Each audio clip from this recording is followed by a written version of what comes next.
Now we are going to take a look at the various possession agreements. We're going to start with the buyer's possession agreement. This possession agreement allows the buyer to move into the property prior to closing. This is risky if you represent the seller because you could have to go through an eviction type process if for some reason the buyer is unable to close on the property.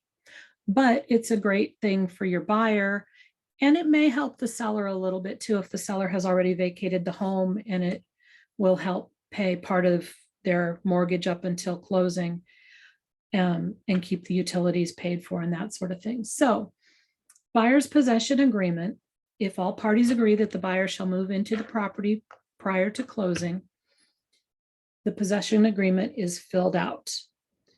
And as with all of our other forms, the top of the form matches the top of the purchase agreement. Property information matches, again, the purchase agreement, the date on the purchase agreement, the full address of the property. It's a smart thing for buyer and seller to each seek legal counsel and get advice regarding their own risks and liabilities pertaining to this situation. And if all parties agree, then you fill out the form and move forward.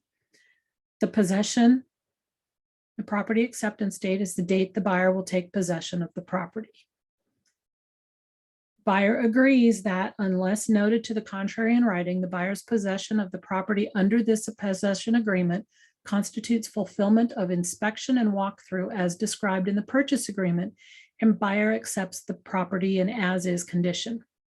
So my recommendation for best practices is, if you represent the buyer and the seller agrees to an early possession, you need to do your regular walkthrough to address PICRA repairs and the condition of the home prior to the buyer moving in. You need to make sure all the repairs are completed, because once the buyer has moved in, again, see the box here in bold, and it's boxed so that it's brought to everyone's attention. Once the buyer accepts possession of the property, they have accepted it in the condition they receive it. There will be no more repairs. No other work is to be done. Everything that happens now is on the buyer's shoulders. Once the buyer moves in, they are responsible for all maintenance, all repairs, the upkeep of the property, and it's all done at their expense. The seller no longer contributes to any of that pertaining to the property. You need to make sure that your buyer has proper insurance to cover their possessions until closing, because their homeowner's insurance will not take effect until after closing. And the seller's insurance will only cover the dwelling, not any contents. And you need to remind your buyers, they haven't closed, okay? They don't own it. They still are in the process of getting a loan and closing on the property.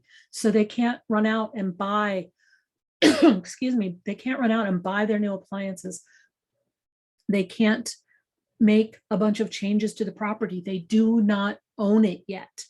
They are simply taking possession and acting in essence as tenants, okay?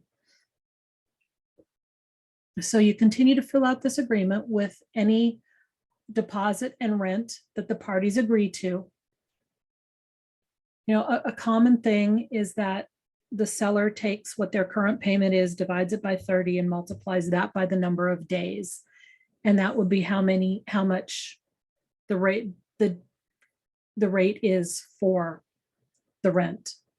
And deposit can be whatever they agree on, $1,000, $5,000, 1% of the purchase price, however you want to work that. And then number 5, if settlement does not occur under the purchase agreement, the buyer shall have this many days to vacate the property. Hopefully the buyer's not going to move in when there are any potential issues with their loan, but things happen, you never know. All right. And take note, any default under this possession agreement shall constitute a default under the purchase agreement. Okay. And vice versa. Any default under the purchase agreement shall constitute a default under this possession agreement. So they go hand in hand. Everything has to move forward with both documents to its conclusion. Okay. And number 6, like I said before, the buyer shall be solely liable for maintenance, repair, and upkeep of the property inside and out in good and clean condition at buyer's sole expense. Okay. Everybody initials the bottom of page 1. Any other provisions would go in number 7. And then, like I mentioned before, the buyer shall obtain appropriate insurance to protect against loss or damage to buyer's personal property located in the property, and the seller shall not be liable to the buyer for any loss or damage to any personal property of the buyer located on the property. It's a binding agreement. It affects your rights in and to the property. And if you don't understand it or clarification is needed, seek legal advice. Please encourage your clients to seek legal advice so that regardless of whether you're on the listing side or the selling side, your people know exactly what their liabilities and their requirements under this agreement are. Okay. And everybody signs it. So everybody's agreed, everybody's signed, buyers moving in with a deposit and a rent amount. Well, there's a release. If I can get this to move. There we go. There's a buyer's possession agreement release. And I would recommend using this form if there is a deposit. If the seller didn't collect any deposit, then once you get to closing and the settlement statement is done, then you're pretty much good to go. However, if the seller is holding a deposit, there needs to be a paper trail following the money and the disbursement of that deposit. So again, we're going to complete the top of the form to match the purchase agreement. And then we're going to fill out this however applies to our current situation. If the security deposit is being released in full because the buyer closed on time, we need to fill all that out. If maybe the buyer closed 5 days late and everybody agreed that the seller would hold half the security deposit for that, let's spell all that out. There should have been an amendment addressing that, but let's spell out why. You know, the security deposit for disbursement, let's say we put $1,000 down as the deposit. The total disbursement is still $1,000. The buyer's going to get $500, the seller's going to get $500, and everybody's going to fill it all out and sign it. So whatever the agreement is, make sure that you put the period at the end of the sentence. This just ties everything up in a nice little bow and makes it a complete transaction, and it tracks all the money.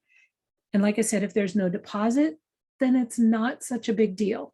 But if there is a deposit to be dispersed, I strongly recommend that this release be filled out and signed so there is no question by any party where the money has gone. It's just going to save hurt feelings, and it's going to mean everybody is in agreement and nobody's going to come back later and say something happened that they weren't aware of. Okay. So that's the buyer's possession agreement. Let's move on